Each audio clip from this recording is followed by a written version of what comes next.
how was this film pitched to you? Because you were one of the first people, I think, to come on board, right? How did Ridley Scott or whoever, Dan O'Bannon or whoever pitched you this story idea? What do you remember about that initial pitch that kind of hooked you? Unforgettable to not talk about it, not remember it. I was doing another film somewhere in the country, and I got this script that said Alien, and all I knew was that it was budgeted at $2 million at 20th Century Fox, and they had no director, nobody involved, and I wasn't able to read it pretty effectively knowing that.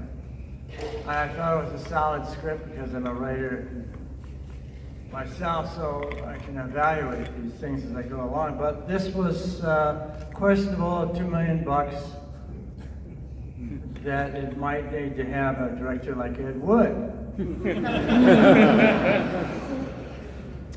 So I said, I don't know, I can't give you an answer right now. Meanwhile, I had seen a film called The Duelist that was directed by an English director. It was his first film, and his name was Ridley Scott, and I remembered it because that I thought was a masterpiece visually, and I wanted to remember that director's name. And so the script came along, $2 million, no director, and I don't know if I want to do this, and I get a call a few weeks later, and they said the film has been kicked up to $10 million.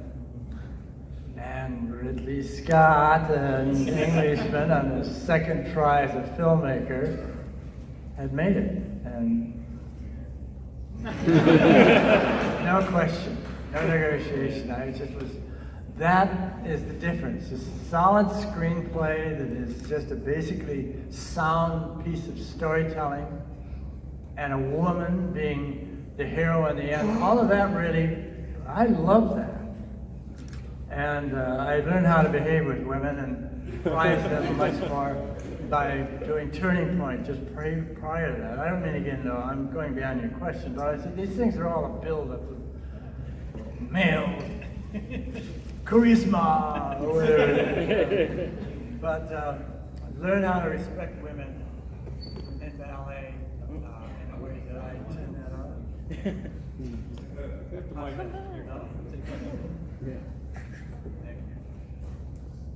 Yes, it's green. So there was something about women and ballet that I just prized, the strength, the focus, the sacrifice very early on in their life to do this piece of mobile art, not for a lot of money, and give their youth to something like that. To me, that was the grace of that was moved me quite a bit, enough that I enjoyed the idea of a woman being the hero of that.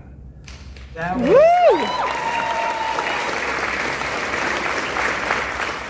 that was the one thing that really stayed with me about that. I really liked that, the little kinky, that unanticipated thing. And that was how I thought, you know, until they said that it's going to be $10 million and Ridley Scott's going to direct it. Where I went. So when you were working with Ridley Scott, I mean, before this, you had worked with, like, you know, directors like Robert Altman and Hal Ashby, and you've also worked with, like, really great directors like Cronenberg, Dan Robert Zemeckis. I was just curious, with Ridley Scott, I mean, with all those directors, is there like some sort of common thing that they have that helps you as an actor, working with them, that they all kind of share as being great directors, or they all just, you know, complete individuals? Well, they're all complete individuals, but they're going from their own frame of reference, and I talk a lot about frame of reference. If you have a narrow frame of reference, you ain't going to get much done in life, in particular. But generally speaking, not as a creator, you've got to have a frame of reference that just takes you off in different directions. And you've got to be able to have the guts to follow the direction. And it's that thing of, these guys had that sense of the risk of possibilities in exercising the audacity of your imagination. They necessarily direct actors, most of these guys. Ridley, the only thing he said to the actors once was when he was eyeballing, he was a camera operator for this. And that was everywhere he went, he kept throwing me little tidbits. I felt like the puppy following the guy throwing me little pieces of garlic or something as he went along and saying, I'm doing this for that, and I kept looking through the lens and saying, oh, I was learning I didn't know that he was such a master. You can't ever measure that degree except by time. And same thing with Altman, same way with Hal Ashby, some other directors. You just don't know until time goes by. It's like Van Gogh, he wasn't really successful at all until Kirk Douglas made a movie about it. And the prices of the film on his paintings just now about $50 million for one film. You just never know where these things are going, but you have a feeling that you're with something special, and that's all you can do about that. Predicting what's going to happen in the future with it, how are you going to do that? Unless you're already in the future. But then you learn how to tell what the future is going to be given by how many times that instinct that you had at the time, which I had with Altman, which you had with Alba Ashby, and Ridley Scott in particular, and Tony Scott, when I knew he was going to do Top Gun, I knew I was going to have to do that one. So that one I worked on trying to get that.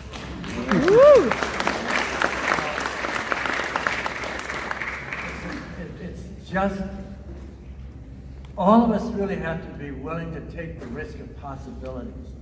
And I've seen myself taking a risk with a director who doesn't know when to tell me what to do, or give me something, some guidance, and I look at that as a terrible performance, is my own evaluation. I felt that over and over again. I'm most haunted by how bad I can be. I think we all are, right? But not like guys like you. You're bad all the time. I can. Sure. I am curious. We did not know this was actually the director's cut of this film. Yeah. And so the big moment that they put back in is showing what happened to Dallas. Yeah. And I'm curious what you think of that scene. What do you think of it being cut, and what do you think of it being put back in? You're talking about the eggshell eating the egg. Right. Yeah. The egghead.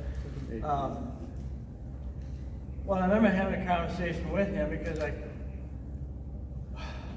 must have been poor for him. I was forever asking, why are you using that lens? And explain it. And then I'd say, why in the structure of this piece?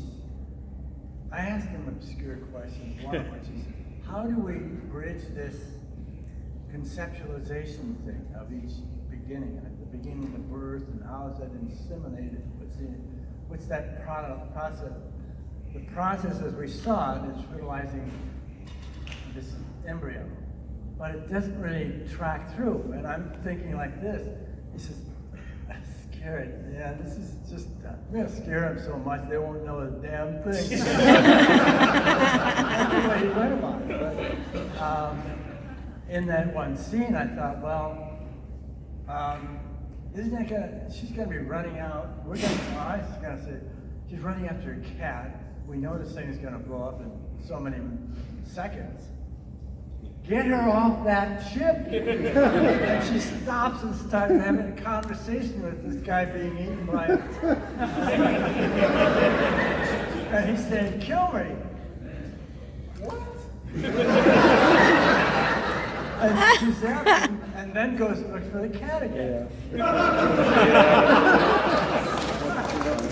Am I right? Yeah.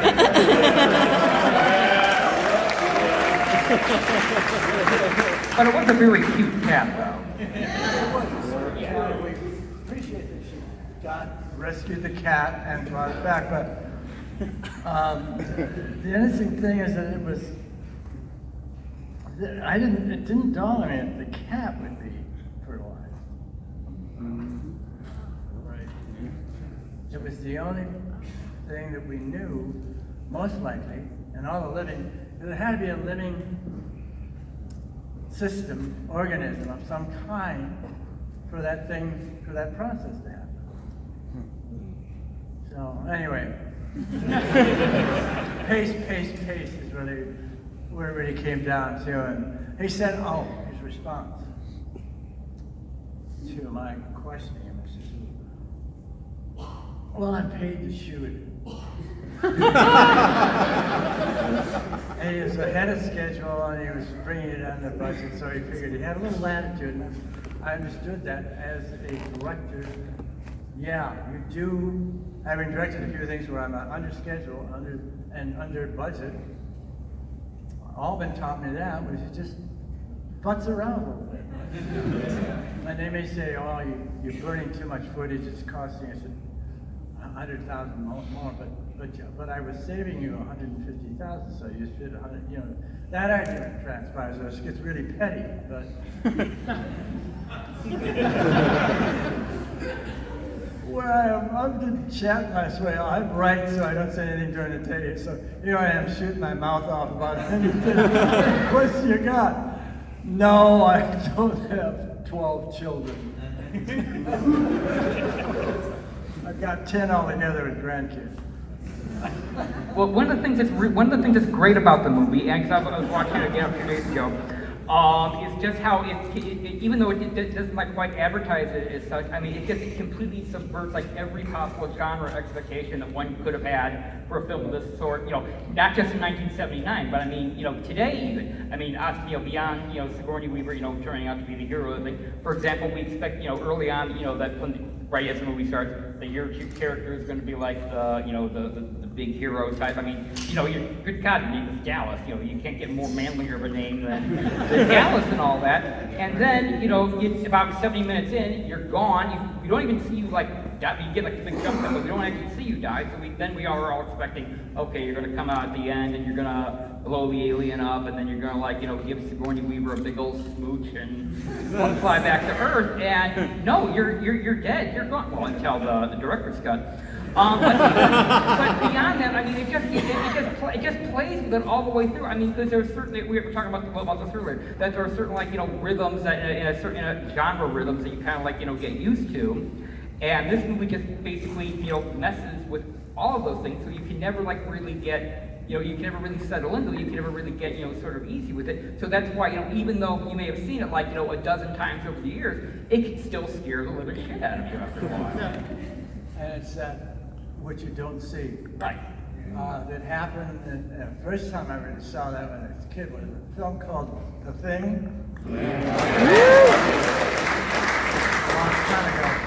And one thing I've learned about writing is just suggest things and don't tell, and you're going to be engaged by what you don't know, what you haven't been told. And that's really what happened with The Thing and with Alien, is we don't see it enough. And he made sure he used Texas Chainsaw Massacre as his inspiration for that. He never saw the killer, so why not do it with Alien? Apart from he being asked, what do you intend to do with this film, with the audience, in making this film? He said, I just want to scare the shit out of them. That was his sweet motivation. We're going to ask a couple more questions. We have a microphone over here. If anyone can start lining up. Also, I forgot to bring it up here, but I think we have a prize for the person we deem having the best question. So make it more of a question than a comment. And nothing about the budget or the improv. That will not be the best question. But I did want to ask you, a couple years ago, we played a film here called Lucky that you had a part in, and it was the centerpiece of that film was Harry Dean Stanton, who worked with here. Great. And I'm just wondering if you could give us your best Harry Dean Stanton story or observation about just knowing him all those years and what a great actor he was. There's some illusion that we all get chummy and that we go in and live happily ever after together. That used to happen in the old days in Hollywood when everybody lived in Hollywood. We don't live in, I lived in, I've been up in Seattle for 30 years. Redford hated to be in Los Angeles, so he lived in various places. Did keep a house in somewhere in LA, but we rarely went. So you just don't meet up again. Or you have your own life and you gotta mow your own lawn wherever you are. And you gotta take out your own garbage wherever you are. So that becomes, your neighborhood, wherever you live, becomes those people you get involved with. And you just fall out of touch with Harry Dean Stanton. I didn't see him since then. So all those years later, 30, almost 40 years later, they say, Harry, I'd like you to do this film. And I'd love to see Harry because he's one of the most pure actors. Sociably, he's not really that available. Man, when he gets acting, I've never seen anybody do what he does. At that age, 91, do you remember those lines the way he does? I'm having trouble right now. What I just said. I'm buying it. I have to ask you, the subsequent like Alien movies and all that, did you in any way, follow any of them? And we're not counting Aliens, all that Alien Predator crap. Like if you ever follow any, like watch anything, like what your thoughts were on them, you have? Of like of the various sequels, if you. No, I haven't. I thought we just made it with the first one. And everything else, as I do with most franchises, they're just continuing what you just saw in the very, with different actors. In a way, it's about scaring the hell out of people. I don't like that part of it. I don't mean to get into this morality thing here, but damn it, I'm just tired of the films. We don't go to the films much. Fortunately, we get them for the Academy Award where you can view them at home. Even at that, I don't have much time to watch all the films, but these films that are coming out are aggressive and hostile and angry, and I can't be convinced that that does not some way influence the demographic that they make for each other. 3 or 4 generations later, they're doing the same, scare the hell out of them, make them feel aggressive and angry, and it's cool. And if that doesn't affect people shooting people in the schools, if that doesn't affect people from being hostile and angry with other people on the streets, I'm sorry. It's the most influential of all myths. We can do better than that.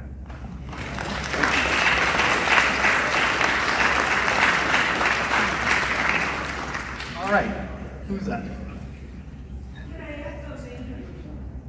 She's a little nervous. I just want to thank you for being just as sexy as a woman or anybody here don't give a crap as the top one and Alien as you are right now to me. She called you sexy. Thinks you're sexy. You stole your comment, didn't you? Did you say I'm being Tom? She said you're very sexy. Being Tom? Says you're as sexy as ever. She's waiting for you outside. She wants to know what you're doing after the show. Someone's not getting a Blu-ray. Thank you for that. Thank you. Okay, you're not getting the Blu-ray. Okay, yes. Well, I have to agree with her, but anyways, you were saying. Hi. Good. Hi, Tom. You were talking earlier about working with Redford's brother Tony Scott, and I was wondering what kind of differences did you notice between the brothers, and if you had any preference or just any quirks that you picked up on between Tony and Ridley? Well, I learned they're both very much alike. They were. They worked together as graphics illustrators initially, and then they had their own advertising company where they both learned how to shoot what you would finally saw, but they were very close in terms of their approach to it. I learned most of that from Ridley because we were working in a way that I could follow him around on stage. It was less so with Tony because they were in so many locations. I couldn't observe enough, certainly not all I would love to have been able to observe with Tony. But he was very giving and very, he laughed a little easier than Ridley. Ridley was very straight, very focused, always doing. Tony had a little more of a sense of humor about it, but I couldn't say one is any better than the other based on those two films. They're both classics of their own writing. Thank you very much. Yeah, hi. So as Peter referred to in his excellent introduction, there's been a lot of academic work about the Alien movies and a lot of PhD theses about them. Some of them titled, I just did a quick Google search, Son of a Bitch, Feminism, Humanism, and Science and Alien, Reimagine the Gargoyle, Psychoanalytic Notes on Alien, Evolution and the New Frontier in Alien and Aliens, Patriarchal Co-optation and of the Feminine Archetype, and so on. So I'm wondering, when you're filming the movie, do you think, there's a lot of metaphorical grist for the mill here, there's a lot going on, or do you just think, this is a scary-ass movie filmed in space, and smells like hell in the chestburster scene, and do you think more about the potential metaphorical depths of it, or do you just focus on what's going on in front of you there? Because I learned from Hal Ashby and Bob Altman before all of this, it's always about instincts or about trust. It's not an intellectual process. You can't intellectualize this stuff. You can't preconceive it. If you preconceive it, you're overthinking it. If you're overthinking it, it's just not going to have that wide parameter of elasticity that happens when it's raining on a day that you want full sun. You have to accommodate what's going on in front of you every day. So it's hard for me to really respond to the question, mainly because it's an intellectual exercise, and I don't feel that way when we're doing it. I just feel I have to position myself not as the lead in this, because I have the first name up there. I'm not going to be concerned about being a movie star at all. I'm an actor in a film who's hired, and it's a painting. This guy's a painter, particularly Ridley and Tony. So my responsibility, as far as I'm concerned, as an actor, now you're going to get different answers from people, is to being a director and writer myself, is to position myself in the best composition that I think the director wants. And it's not an analytical thing. You just got to know what to do when there's any questions being asked in silence. That you just simply have to trust your instincts. And that's true of life. Take the risk of possibilities. Push the limits of your imagination. Just go at it. That's all I know. That's all I ever will know, right up to the last day I'm breathing. So answer these questions that are intellectual are not questions I can really answer effectively. There's no black and white about this.